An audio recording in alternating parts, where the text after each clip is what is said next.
All right, what's good, YouTube? We're talking college sports in the Deep South, where college football is king. And on the plains of Auburn, the battle cry is War Eagle. Once again, it's Kanal Vernon Stewart here for the podcast. And as always, it's great to be an Auburn Tiger, War Eagle. I kind of lost my voice, man. This weather change is really getting to me. But I'm not going to stop talking about Auburn sports and where Auburn is in the bye week. 5-1, number 12 in the country, one of the better teams in the country, I feel. Especially because Auburn plays very, very well on defense.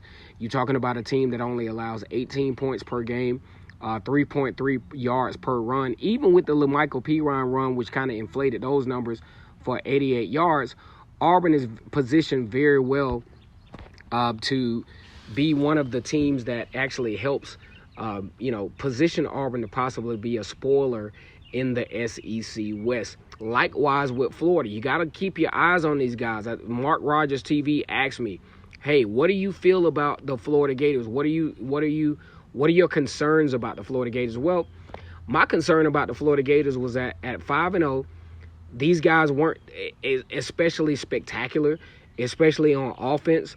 But the fact that they found ways to win ball games, and those are character-building wins, and it also reflected in how Florida played against Auburn in a duke-out defensive battle, which, I mean, honestly, if I'm thinking about the SEC championship game, probably won't happen. But I would love to see these two teams play once again, because with the way the scheduling is set up for the SEC, you won't see a rematch for this game. I think this is a game that deserves a sequel. You know what I'm saying? But at the same time, we won't get it because obviously Florida is a SEC East team. Auburn is a SEC West team. So with the divisional setup, you won't see these two teams play again for the next 4 years. But let's talk about the Auburn Tigers. Auburn played very well against Florida, I think, defensively. And then you look at the fact that, you take away the 66-yard play by Freddie Swain and the 88-yard run by LaMichael Piron. You're talking about stellar. I'm talking about absolute stellar defense from the Auburn Tigers statistically. But that leads me to my next point. I think Auburn plays very well on defense. They play well enough to be a potential championship defense, but they have to get rid of the tendency to give up the big play. Against Oregon, 47-yard play there on a passing route. Also, C.J. Verdell hit Auburn for about 37 yards. Then you talk about against Kent State. Kent State hitting Auburn for a 53-yard touchdown.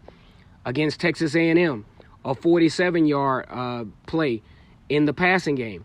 So what I'm saying is, as great as Auburn defense is, they have to eliminate the tendencies to give up big plays. And how will they do this?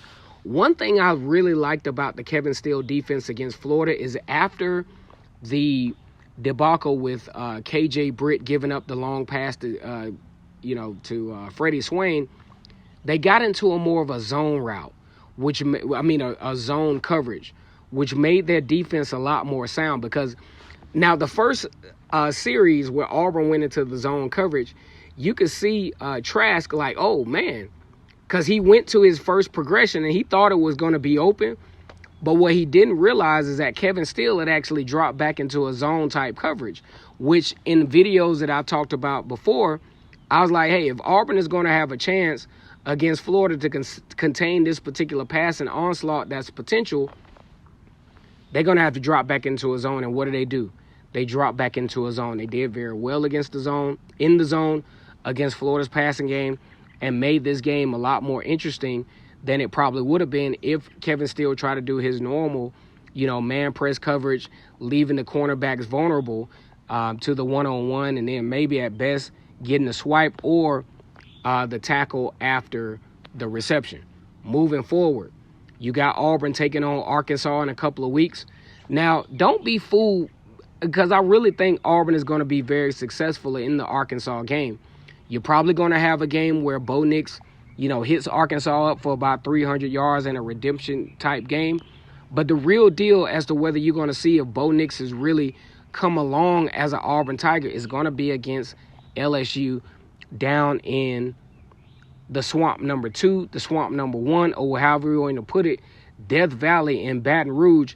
It's going to be very loud down there. It's going to be raucous because you think about it, If LSU finds a way to beat Florida, which I think is going to be tough for the LSU Tigers, because Florida has gained a lot of confidence after, really knocking off Auburn, really, kind of putting Auburn in their place in that particular game. This is not a gimme for the LSU Tigers. I'm looking for the Florida Gators to really rise to the occasion and really give LSU a tough go down in Death Valley, and then set up a really nice showdown with Auburn and LSU in the Tiger Bowl.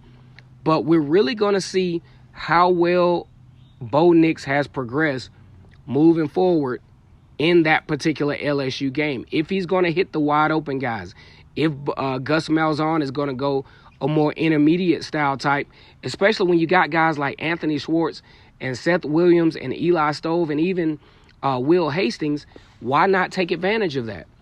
You also have, Harold Joyner, who's very good on the wheel route, but he can run the football as well. So we're going to see how this Auburn team progresses. I really like where the defense is headed. I like the fact that going into the bye week, Auburn is 5-1 versus 3-3 or 4-2, because we think about the 2018 season. By this time, Auburn is already out for the count. I mean, I'm talking about already lost 3 conference games, no chance to possibly make any kind of run, just playing for pride at this point. But 5-1, got everything in front of you. We'll see how the chips may fall. Once again, it's Kennard Vernon Stewart here for the podcast talking Auburn football. And as always, it's great to be an Auburn Tiger, War Damn Eagle.